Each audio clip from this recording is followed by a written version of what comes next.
Thanks for staying with us. I'm Bill O'Reilly. In the Weekdays of Bernie segment tonight, more madness, and that's what it is, surrounding the film American Sniper and the man, Chris Kyle.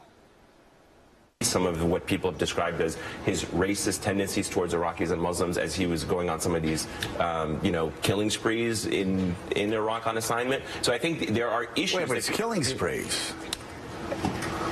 When Chris Kyle was going on killing sprees? When he was involved in on assignments. Right. In terms of what he was doing. Right. A lot of the description that has come out from his book and some of the terminology that he has used. Right. People have described as racist. Incredibly, that was an NBC News correspondent, not an opinion person. Joining us now from Miami, the purveyor of BernardGoldberg.com, Mr. Goldberg. Every day, this gets crazier and crazier and crazier. It has hit a core far-left value. It has gnawed, this movie and the late Mr. Kyle, has gnawed into their fabric. Right. What is it? What's that? Yeah, what's that about? Well, look, after Vietnam, liberals in general learned a lesson. And the lesson was, don't figuratively or literally spit at the troops. It isn't their fault. If you have a gripe, take it out on Lyndon Johnson or Robert McNamara, no problem. But lay off the troops. And liberals in general have really learned that lesson because they've treated the troops, generally speaking, with respect after they came back from Iraq and Afghanistan. The hard left is another story altogether. Whether it's this correspondent, hard news correspondent, right, who, by the way, used to work for Al Jazeera before he went to NBC, whether it's that correspondent you're looking at, or whether it's Howard Dean, who said that the people who went to this American Sniper movie are angry before he apologized for making a stupid remark like that, or whether it's Michael Moore talking about how snipers are cowards, or whether it's Matt Taibbi at Rolling Stone, who wrote a piece under the headline, American Sniper is almost too dumb to criticize, just blasting the movie. These hard left people didn't like the military back then, and they don't like the military now.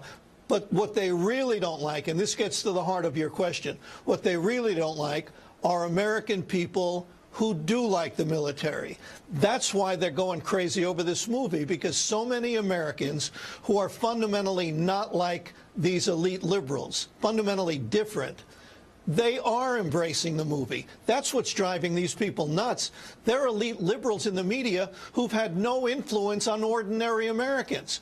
That really bothers them. Well, the movie is set to become the most profitable R-rated film of all time. And that's right. And the Passion of the Christ has that mantle now, and I think American Sniper will pass it. So in Hollywood, you would think that they would say, you know what, maybe we want to do more of these kinds of movies. It's called show business for a reason. It's a business. I mean, this movie, before it's taken out of circulation, will become probably the biggest, or may become the biggest R-rated movie, as you said. But Hollywood is a liberal institution. In Hollywood, they don't give the go-ahead to very many movies that embrace conservative values. By the way, what do those two movies, American Sniper and Passion of the Christ, have in common? They appeal to conservatives, whether they're religious conservatives or old-fashioned patriotic American conservatives. They appeal to conservatives. But in Hollywood, most conservatives are in the closet.